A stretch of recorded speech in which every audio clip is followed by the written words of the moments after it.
So this Sunday, the Jaguars are going to fly across the pond. Well, not going to fly on Sunday, but they're going to fly across the pond. And on Sunday, they're going to take on the Miami Dolphins in their first London game in 2 seasons. To be honest, I wish that we weren't having a London game because although I don't live in Jacksonville, I hate it that the Jacksonville fans lose a home game because of this crap.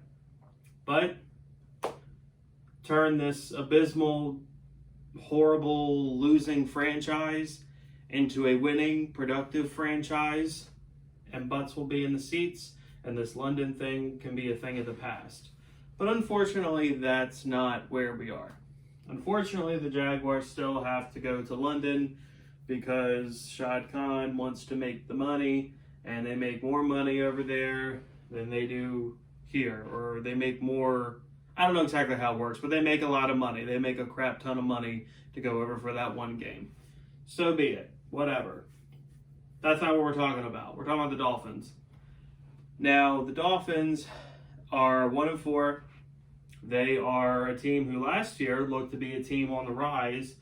I actually had kind of a lot of hopes for them. I mean, not hope. I don't really care at the end of the day whether they win or lose, but I actually thought that they would be productive and win and probably be a playoff team, and them and the Buffalo Bills. And I was curious to see how the Patriots would be with Mac Jones, how they would all be fighting for that division. I was curious to see if the Dolphins could really keep pace with the Bills. But the Dolphins have totally spiraled, and they are currently 1-4. Now, I think a lot of that is because they've suffered major injuries. Devontae Parker has been hurt a lot, from my understanding, as well as I can't think of their other wide receiver, but they've been hurt a lot at receiver. Obviously, the big one is Tua Tagovailoa. Hasn't played very much this season. It's been kind of the Jacoby Brissett show. But however, Tua was elevated. I think either today or yesterday he was elevated from the IR. So he is eligible to play this week against the Jaguars, of course. This is either going to be 1 or 2 kind of a games. It's either going to be the game that finally ends the streak and a game where the Jaguars finally win, or it's going to be Tua's get-right game, the Dolphins' get-right game, and the Dolphins are going to just totally obliterate us. And my cat agrees because she's sitting here and she feels the need to meow when I'm making a video. So this could either be Tua's get-right game, or it could be the game that Trevor Lawrence gets his first win. And I don't really think there's any in between. I think the Jaguars either barely win this or we get blown out, because I just think that's how it's going to go. Me personally, I just have this gut feeling. I don't have that good of a feeling about this game. I hope I'm wrong. I hope we get not only our first win, but I hope it's a decisive win, as every single week Trevor Lawrence is getting better. James Robinson is continuing to dominate. They're finally using him, and he's 4th overall in the NFL right now in rushing yards. And if they used him week 1 and week 2, he'd probably be 3rd or 2nd.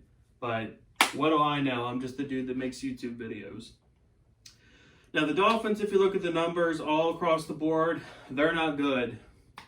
They're not really good at anything. They're a bad football team. They're a really bad football team. But I'm at a point, you guys, where I can't say, whoa, we match up good here, and this, because blah, blah, blah. Because outside of Trevor and James Robinson, I don't have any hope. I don't have any hope. The Jaguars cannot rush the passer. It's not just this season, it's always been like this. Like last week it was, well, the Titans are really struggling against the pass rush, and they're really struggling to protect Ryan Tannehill. And the Jaguars had 2 sacks, 3 sacks, which is like getting 10 for us in a game. But in the grand scheme of things, the Titans have been allowing 7, 5, 6, 8, whatever sacks a game, and the Jaguars get 2 or 3. We can't rush the passer. We cannot rush the passer because they double team Josh Allen and no one else does anything else. Or on critical third downs, We drop Josh Allen back in pass coverage, and then there's really, I mean, you could write a book back there, then there's really nothing. So, to be honest, whether Tua plays or where Jacoby Brissett plays, to me and my cat, she has her opinion on it too. It doesn't really matter because this defense is so bad that either one I feel like will pick apart this defense. And I'm just at that point. We shouldn't have traded CJ Henderson, and I get it, like there was probably something deep and underlying there. We shouldn't have traded Sidney Jones, even if he is sucking over with the Seattle Seahawks. The Jaguars have no corners. Chris Claybrooks is not an NFL corner. He's not good. There's no help coming. They refuse to play Andre Sisco. Andrew Wingard is, I know, and I made a video, I think it was last week or the week before, saying he's not playing that bad. But I saw something like, apparently he's like tied for first with like 10 missed tackles with safeties in the NFL. And I mean, you can, like on Sunday, I was sitting here watching, like he was whiffing on Derrick Henry left and right, like not even really trying to full on thump him. I feel like Andre Sisco would at least do that. I think it's time to start Andre Sisco. This defense is so poor and so hapless. Any change would be a good change. I do like what I'm seeing out of Damian Wilson, though, I must say. I'm actually pretty pleased with the way that he's been playing lately. But I don't really know what to say, you guys. Outside of, I actually don't have a good feeling about this game.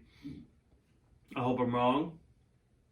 I hope the Jaguars harass Tua or Jacoby Brissett, whoever it is. I hope Trevor throws 5 touchdowns. I hope James Robinson goes off. Because if you look at where the Dolphins stand statistically on like literally almost every category, they're like the bottom of everything. They're not good at anything. Like, we should be able, I think I saw their rushing defense was like 28th or 29th, and the Jaguars, I think, are like 7th or 8th in the NFL in total rushing yards. There's no reason why James Robinson can't have 150 yards on them. There's no reason why Trevor can't pick them apart. Their wide receivers have been hurt, so even with our bad corner play, you would think we'd still be able to take advantage and maybe get some pressure, especially with Jacoby Brissett. Jacoby Brissett isn't exactly a mobile quarterback that's going to scramble around and make extra plays happen with his feet. But I've reached a point where I can't talk like that anymore. I can't talk like that anymore because no matchup is a good matchup, unfortunately. Until this team proves that they can win a game, win one single game, I don't know what to say.